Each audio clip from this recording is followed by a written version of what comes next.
Assalamualaikum warahmatullahi wabarakatuh. Selamat siang para sedulur YouTube. Kebetulan di siang hari ini lagi nongkrong di jembatan lama, jembatan Kaliprogo di Bantul, Yogyakarta, teman-teman.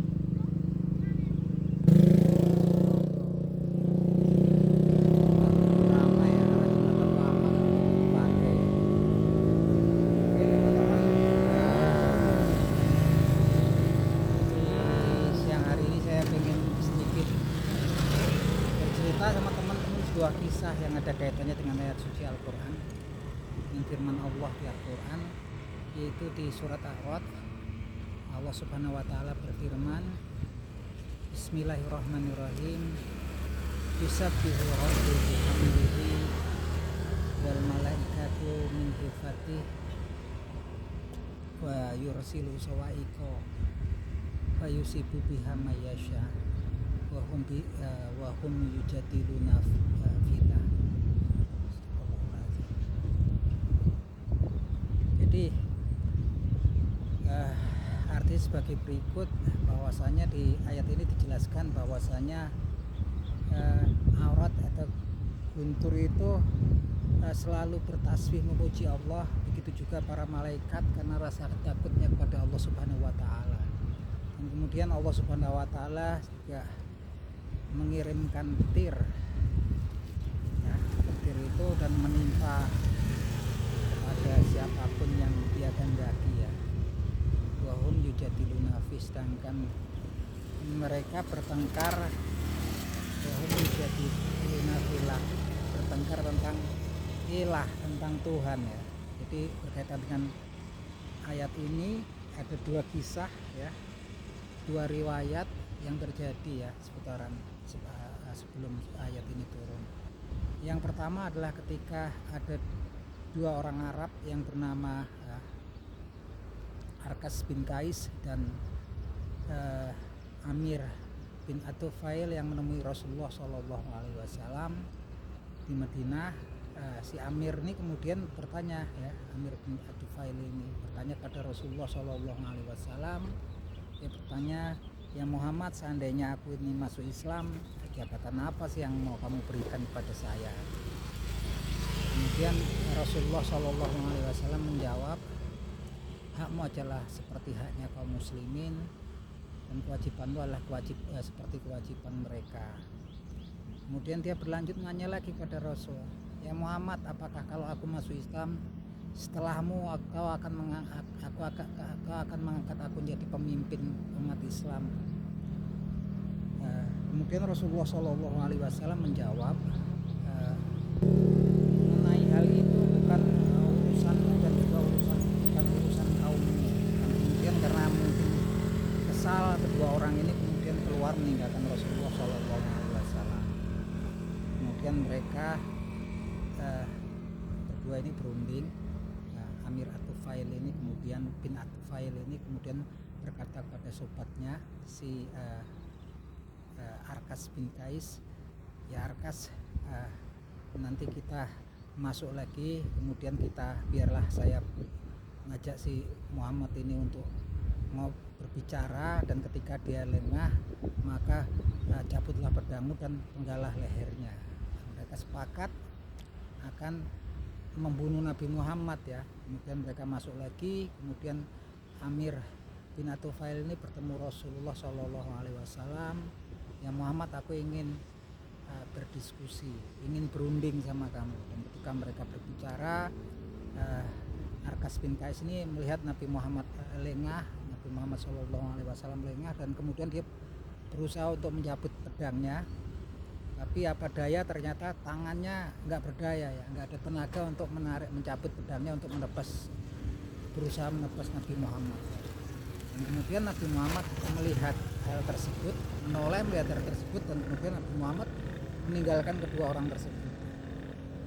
Dan akhirnya kedua orang tersebut pun kembali ke kampung halaman mereka,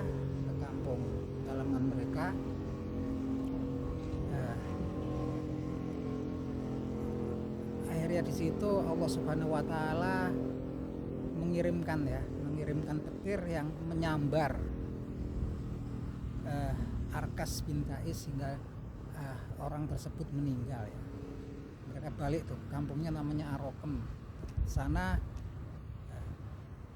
diriwayatkan Allah Subhanahu wa taala mengirimkan petir untuk menghukum ya Arkas bin Qais yang berusaha untuk membunuh Nabi Muhammad SAW.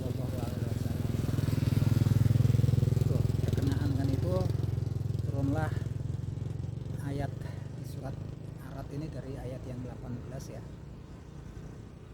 18 sampai dengan 23. Di riwayat yang lain diceritakan bahwa Nabi Muhammad mengutus salah seorang sahabatnya untuk menemui salah seorang pembesar kaum jahiliyah ya, kaum kafir, untuk mengajak orang tersebut, seorang pimpinan ya, khalifah tersebut dari kaum jahiliyah itu untuk memeluk agama Islam. Kemudian pembesar tersebut, pimpinan orang jahiliyah itu tersebut, khalifah tersebut, dia bertanya pada utusan Nabi Muhammad SAW. Jadi ilah yang kau ajak aku menyembah, ilah tersebut itu seperti apa? Apakah dia terbuat dari besi, tembaga, perak atau emas ya? Jawabannya seperti itu. Coba kamu jelaskan, apakah dia terbuat dari besi, tembaga, atau perak atau emas? Dan beliau pokoknya menolak ya, pembesar Arab jahiliyah itu. Nah, akhirnya utusannya Nabi Muhammad, sahabat Nabi Muhammad ini balik dan bertemu Nabi Muhammad, menyampaikan hal penolakan orang tersebut. Sampai kemudian Nabi Muhammad tetap mengutus sahabatnya untuk mengajak khalifah dari kaum jahiliyah tersebut 3 kali. Sampai akhirnya yang ketiga kali Allah mengirimkan petir ya, mengirimkan halilintar yang menghantam orang tersebut, memimpin Arab jahiliyah itu, hingga orang tersebut mati ya. Jadi ini ada kemudian 2 peristiwa inilah ya, dijelaskan kemudian dengan turunnya surat Arad tadi, dari surat Arad di ayat 18 sampai dengan 23. Menjelaskan di situ juga bahwasanya Allah itu mengetahui segala sesuatu yang gaib, bahkan yang dikandung oleh seorang manusia, seorang ibu pun Allah tahu ya siapa. Dan Allah berhak ya mengatur hidup makhluknya. Dia yang menentukan kehidupan dan kematian daripada makhluk ciptaannya. Maka dulu kalau ketika saya waktu kecil itu sering ya teman-teman, kalau ada petir menyambar keras, guru itu selalu dinasihati sama orang-orang tua dulu untuk bertasbih ya, subhanallah subhanallah gitu. Walaupun saya nggak ngerti kenapa juga ceritain kalau kita membaca subhanallah itu gurunya takut gitu ya. Tapi kemudian setelah saya dewasa besar, kemudian saya mempelajari Al-Quran, ternyata guru pun bersama malaikat itu bertasbih memuji Allah ya, karena rasa takutnya kepada Allah.